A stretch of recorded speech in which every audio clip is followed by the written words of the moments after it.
Next நேயர்களுக்கு என்னோட அன்பான வணக்கங்கள். இன்றைய நிகழ்ச்சியில் என்ன பார்க்க போகிறோன்னா, தாம்பரம் ஸ்ரீ வராகி ஈசநேசன் அவர்களின் குடும்ப நல பிரச்சனைகளை எப்படி ஜோதிட ரீதியாக அணுகிறதுங்கிற குறித்து தான் பார்க்க போகிறோம். வாங்க நிகழ்ச்சிக்குள்ளே போகலாம். சிம்ம ராசி.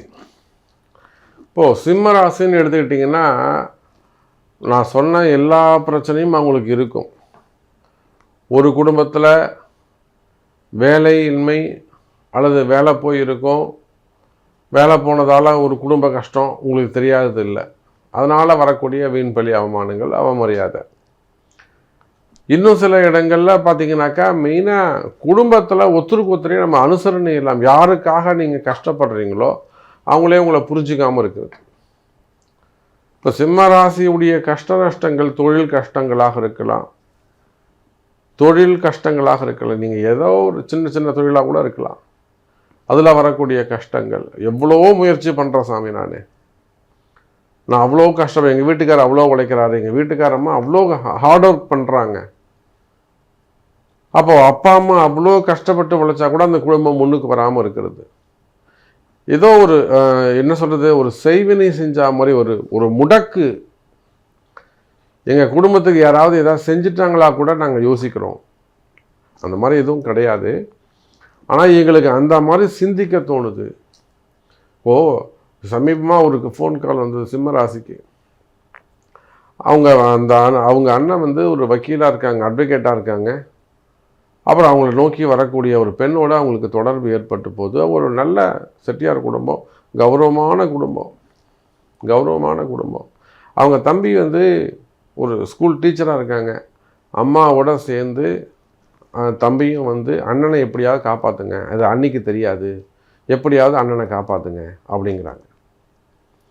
அப்போ இது போல் சிம்மராசி என்பர்கள் காரணம் என்ன? ஏன் அந்த குடும்பத்தில் அவ்வளோ குழப்பம்? காரணம், சிம்மராசிக்கு அஷ்டம சனி நடக்குது. சனி பகவானுடைய தாக்கம். அதுதான் சொன்னேன் ஓப்பனிங்கில். 12 ராசி இருக்குன்னா இந்த வருஷம்னு இல்லை, எந்த வருஷமாக இருந்தாலும் சனி பகவான் குறைஞ்சபட்சம் 8 ராசியை ஆட்சி செய்வார். அப்போ மீதி இருக்கக்கூடியது 4 ராசி தான். அதில் 2 ராசியை ராகு கேது பார்த்துக்கும். மீதி 2 ராசியை யாருங்க? அதுதான் சாமியை விட்டு வச்சிருப்பார். அப்போ இந்த கஷ்டம் கர்மா, இது சனியுடைய சாபமாக இருக்கலாம், இல்லை சனியுடைய கர்மாவாக இருக்கலாம், இல்லை ஜென்மாந்திரத்தில் நீங்கள் செய்யக்கூடிய பாவதோஷங்களாக இருக்கலாம். ஏதோ ஒரு ரூபத்தில் வந்து டச் பண்ணும். ஒரு வினை தொடர்பு இல்லாமல் எந்த உறவும் அங்கு உதிக்காது, தொடர்பு ஏற்படாது. புரியுதுங்களா? வினை தொடர்பு இருக்கும். அப்போ பலதரப்பட்ட குடும்ப கஷ்டங்களை சந்திக்கக்கூடிய, அல்லது வீண்படி அவமானங்களை, அல்லது குடும்பத்தில் வரக்கூடிய ஒரு சண்டை சச்சரவை, மனக்கசப்பை சந்திக்கக்கூடிய, அது மெயினாக கணவன் மனைவியிடையே வரக்கூடியதாக இருக்கலாம், பிள்ளைகளோட வரக்கூடியதாக இருக்கலாம், பசங்க மதிக்காமல் இருக்கலாம், சொல்கிற பேச்சு கேட்காம இருக்கலாம், இல்லைன்னா குடும்ப வளர்ச்சி ஒரு தடை ஏற்படலாம். நல்லா இருந்த சாமி, நல்லா இருந்த குடும்பம் இது, ஆஹான்னு இருந்தது, ஓஹோன்னு இருந்தது. இந்த பொண்ணு ஒன்று நம்ம வீட்டை விட்டு வெளியில் போச்சுங்க, அன்றைக்கி வந்ததுங்க பிரச்சனை. அன்னிலேருந்து இந்த குடும்பம் முன்னுக்கே வரல, கடன் மேலே கடன். அப்போ அந்த மாதிரி குடும்ப பிரச்சனைகள், குடும்ப வளர்ச்சி தடைபடுகிறதா? இதுதான் சிம்மராசி. இல்லை நீங்கள் அவ்வளோ தூரம் கஷ்டப்பட்டு உழைச்சி எல்லாம் செஞ்சு கூட உங்களுக்கு அவப்பெயர் கிடைக்கிறதா? அதுதான் சிம்மராசி.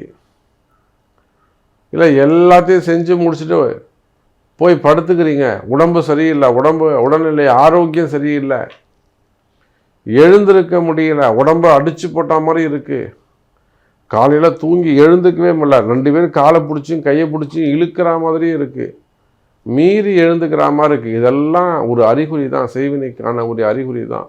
எப்பவும் தூங்குற மாதிரியே இருக்கிறது, எப்பவும் தூங்குற மாதிரியே இருக்கிறது, எல்லாம் உடம்பு அடித்து போட்ட மாதிரி இருக்கிறது. இதெல்லாம் ஒரு வீட்டில் தேவையில்லாத நெகட்டிவ் தாட்ஸ், நெகட்டிவ் அதிகமாக இருக்குதுன்னு அர்த்தம்.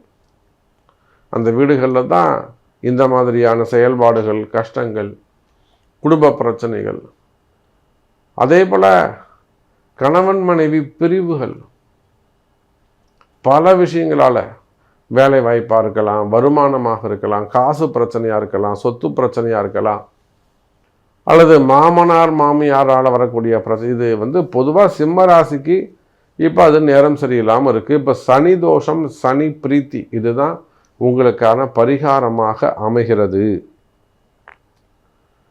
சிம்ம ராசிக்கு ஏன் இவ்வளோ தூரம், இப்போ நீங்கள் இவ்வளோ தூரம் சொல்கிறீங்களே சாமி, எல்லாம் கிட்ட இருந்து பார்த்தா மாதிரி சொல்கிறீங்க. ஆமாம், எனக்கு இது இருக்குது, பசங்களுக்கு உடம்பு சரியில்லை, ஒரு 30 நாள் இப்போ தான் ஆஸ்பத்திரியில் இருந்துட்டு வந்தோம், அவங்களுக்கு உடம்பு சரியில்லை, இவங்களுக்கு உடம்பு சரியில்லை, இல்லை சிறு சிறு விபத்துக்கள் ஏற்படுவது, ஆக்சிடென்ட் நடக்கிறது. அப்போது இது எல்லாத்துக்கும் காரணம் அஷ்டம சனி. சனி பிரீத்தி செய்வது சிறப்பு. அப்போ இந்த பிரச்சனையே இருக்கக்கூடாது சாமி, வீடு நிம்மதியாக இருக்கணும், குடும்ப கஷ்டம் இல்லாமல் இருக்கணும், மனசில் மகிழ்ச்சி இருக்கணும், பிள்ளைங்க நல்லா இருக்கணும், கணவர் நல்லா இருக்கணும்னா அதுக்கு ஒரே தீர்வு அவங்களுடைய பிறப்பு ஜாதகம்தான் பேசும். அப்போ இந்த கர்மா, இந்த அஷ்டம சனியை நீங்கள் எப்படி சமாளிக்கிறது, இந்த சனி பார்வையிலிருந்து நீங்கள் தப்பிக்கிறதுக்கு என்ன செய்யணும், இதை செஞ்சால் நீங்கள் சனி பார்வையிலிருந்து தப்பிக்க முடியும் அப்படின்னா அதுக்கான பரிகாரங்களை செய்வது நல்லது.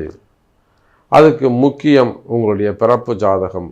சிம்ம ராசி அன்பர்களே,